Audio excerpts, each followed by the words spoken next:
Welcome back. You're going to hear a few things that you've probably never heard about before about the assassination of Abraham Lincoln.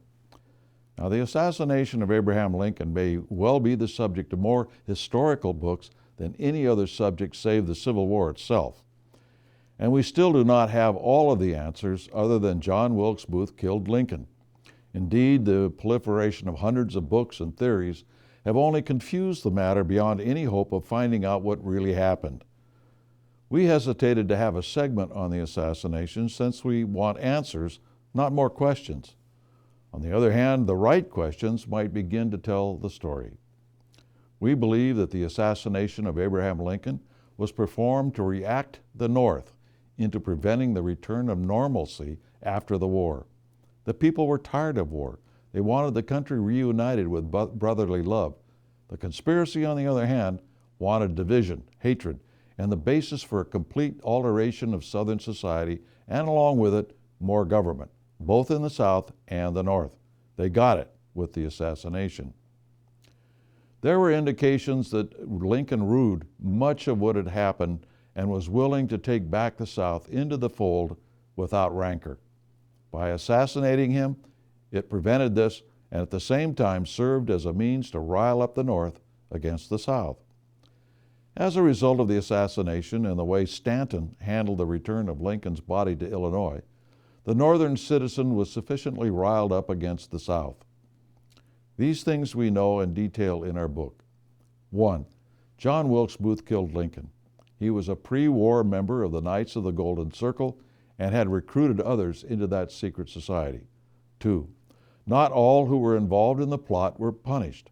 Just as only those immediately involved in the person of the terrorist John Brown were punished, those who financed, armed, and supported Brown were not punished. So there's a similarity there. Many in the original list of co-conspirators in the Lincoln administration against Lincoln and his assassination, such as the Carbonary leader George Sanders, were quickly dropped from the list of suspects. Yet there's evidence of Sanders' involvement. 3. There was apparently help in the aftermath of the assassination from the office of Secretary of War Stanton in facilitating the escape of Booth and a subsequent cover-up. 4. Andrew Stanton made sure that the body of Lincoln was put on display in such a way to rile up Northern citizens against the South. Lincoln was not sent directly from Washington to Illinois. Instead, he was placed on a train with his wounds apparent and sent on a circular route through much of the North for citizens to see the body as it moved from station to station. 5. One of the co-conspirators, John Surratt, was not only a member of the Knights of the Golden Circle, he was apparently involved with the Carbonary. 6.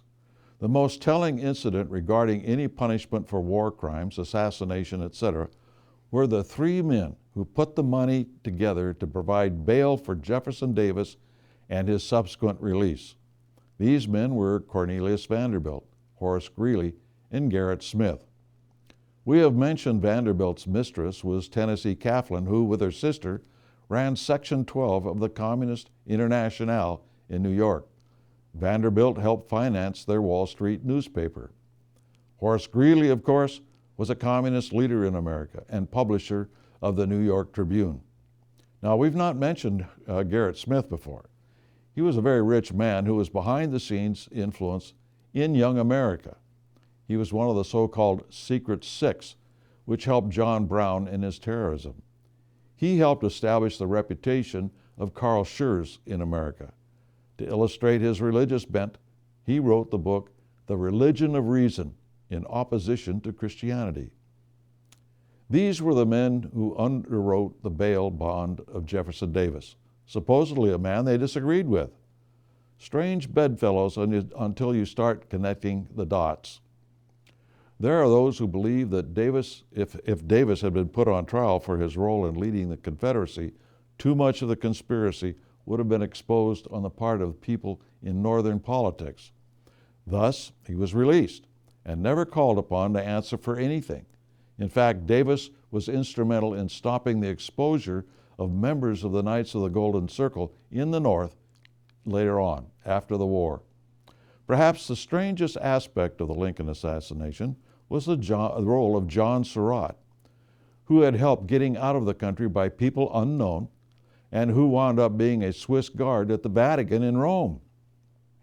This is a very strange thing considering that he loved to wear the uniform jacket of the Carbonari under Garibaldi, the enemy of the Vatican. While he was employed at the Vatican, he was spotted by an American diplomat and had to flee through the lines of the Carbonari army, which had surrounded the Holy City trying to capture it. The Carbonari helped him get to Egypt, but he was arrested there and taken back to America, put on trial, which resulted in a hung jury, and then set free. It is very interesting that Surratt was perfectly at home in two different environments that supposedly were enemies, Rome and the Carbonari. The thing is, the authorities found his mother guilty in the assassination and hanged her. John, on the other hand, was finally let go. We detail this bizarre incident and much more in our book. A further aspect about Surratt is that he was a trusted messenger for Judah Benjamin and the Confederate Secret Service before the assassination. We believe that he was so trusted due to having been recruited into the Knights of the Golden Circle by John Wilkes Booth. There have been many tales told of the escape of Booth and whether he was killed or not. Did Booth escape and live? The jury is still out. However, there are some strange things about the photographs and other evidence which were controlled by the Secretary of War Stanton and the men he had working for him.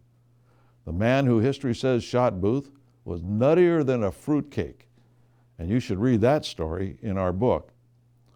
Plus, there are other parts of the story that are too complicated to develop in a short video segment. We will end on a strange incident about Booth's body since it harkens back to a very early segment of this video series. Apparently, Booth's body was mutilated in such a manner that it would have prevented the positive identification of Booth. This was done by the Chief Medical Officer of the U.S. Army, Joseph K. Barnes.